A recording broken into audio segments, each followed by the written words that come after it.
You mentioned Hardline. Yeah, it looks sick. I'd say it this year looks sick, and I was so stoked with Tassie. That's such an insane track. Was so sick, proper race, and to win that was fucking insane. Like the reaction as well, like from social media, was just insane for it. And then just it was such a proper race as well. I felt like we were lacking a few World Cup racers. I would have loved it if Bruni and a few of those boys came down, because I think everyone thought Tassie was going to be super gnarly, but it was actually an insane track. So It looks so fun. Yeah. I really wanted a shot on that one. It looks so good. Probably the best track I've ever ridden. Like the features are still too big to be a World Cup, but not like Wales. And it was a bit more like we were lapping it out, which was just the best laps ever, which is pretty rare for Ireland. You don't really do laps because you're gonna die at some stage. But this one, it was like laps, and then we're like actually doing line choice and shit, which is pretty crazy. Like to be thinking in that racer mode and stuff. Now I wasn't on the same bike I'm on now, so it was kind of hard juggling with that. Yeah, was that just the standard old Yeah, one? so it's standard carbon Mondraker. But there was a prototype, but Yeah, it was so like probably don't run it for Hardline type it. Yeah. So I was on the prototype all winter. Like that was the only Mondraker I ever rode. And then they didn't want me riding the proto for Hardline, but just because that bike hasn't been put through those kind of impressions, and they changed a bit since the MS bike as well. Just a few tweaks, but they didn't know how strong it would be, which is fair. I mean, last thing you want is a bike breaking on live TV. So I was like, I can't argue with that. Even though I was on the same bike the whole time in Queenstown, and fucking trust me, in Queenstown we're doing some gnarly shit. But so it was a bit annoying hopping on that bike because I only got 3 days of riding before racing it. Now, was it a big difference? Yeah, massive difference. Huge, bike. yeah. It looks somewhat similar, but like from the flex in the stiffness, and then just how the bike works. Like it was, I much prefer the new one. But I mean, we still won, so I can't really complain. But and it was still a sick trip. But thankfully, I'll be on the proto for Wales, which would be nice. Right, yeah. On the prop, and then it's a proper race bike, really.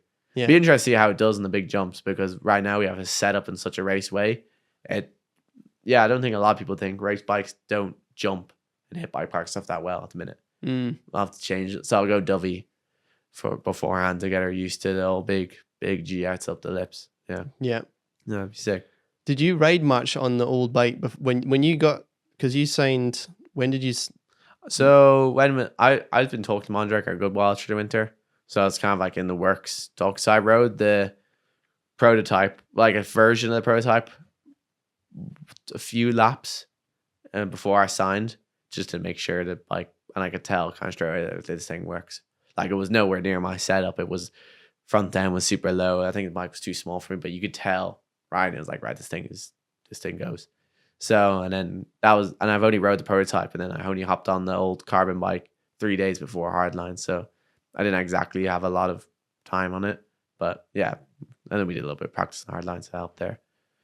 Yeah. Still managed to win. Yeah. It was still a good bike, but I think the other bike we would have definitely put faster time in. Like just because it's actual race bike and it's the bike I'm used to. So it would have made sense. And did that sort of help your like belief that it was like possible, or to do it at the World Cups? Or? Definitely not winning the World Cups because we didn't have everyone there. But I mean, I still beat Berner, George, and like some top racers there as well. So it wasn't like, there wasn't some big racers, and it was a proper track. It wasn't like it was a hardline like classic hardline track where everyone goes to. Everyone was going flat out. So definitely helped the confidence a lot. And then also through social media, like I think I got like 10,000 followers even just from that, and it just made the profile so much bigger. Like you're getting more noticed at bike parks, so it was quite cool and stuff. But then also I was kind of like, I need to back it up now. Like if I go to a World Cup and fucking do shit, it's like people are just like, Hardline was just because it was Hardline. So it's pretty nice to back it up. But I love Hardline. I think that's my idea of a proper race. The World Cup should have jumps like that. I think it's what World Cups need, really. It's hard, I guess, so that the kind of tight schedule, Yeah. and the wind on jumps and the Yeah, like it would be hard, but I get you. It's like just bigger features, even if they're, I think if they made features, obviously that they can't get wind affected, But like it's just in a wood, like imagine Poland, you just have those sick woods. Poland's a sick race, but just maybe like a nice big 50-foot double somewhere, which you have a ride around, but it is quicker to hit the double. Yeah. Or bigger jumps. It force all the other riders to do it as well. Like Yeah. if you had a double that was fucking massive. Obviously you had a good ride around, or you could triple it, or you like could double single or like something. like national motocross, really. Yeah. It just forced other riders to actually have to hit those things, and I could see a complete shift of the results, which I think would be great, because I'm sure there's some riders who are really fast now that wouldn't want to do big jumps like that. A 70 or 80-foot double on a World Cup race. Obviously, you'd have to have a proper track maintenance crew and probably the same builders going to each World Cup, but I mean, it's just kind of right step, and hopefully we'll get a hardline series, so I don't have to keep complaining. Yeah, when I was scrolling on your Instagram, there was some fucking big jumps that you were doing in like 2017. Yeah, like tiny kid. Yeah, but there was these sketchy looking massive doubles that you've been doing. They're the jumps. Ones, I've built all those ones myself. So Sick. Yeah, they're pretty sketchy. But like, I mean, you look at a motocross national or supercross, the fucking size of jumps they do in those things. Like, I know we're not on a 450 that you can seat bounce the fuck out of, but I mean, come on, you look at hardline Wales and those 90-foot doubles.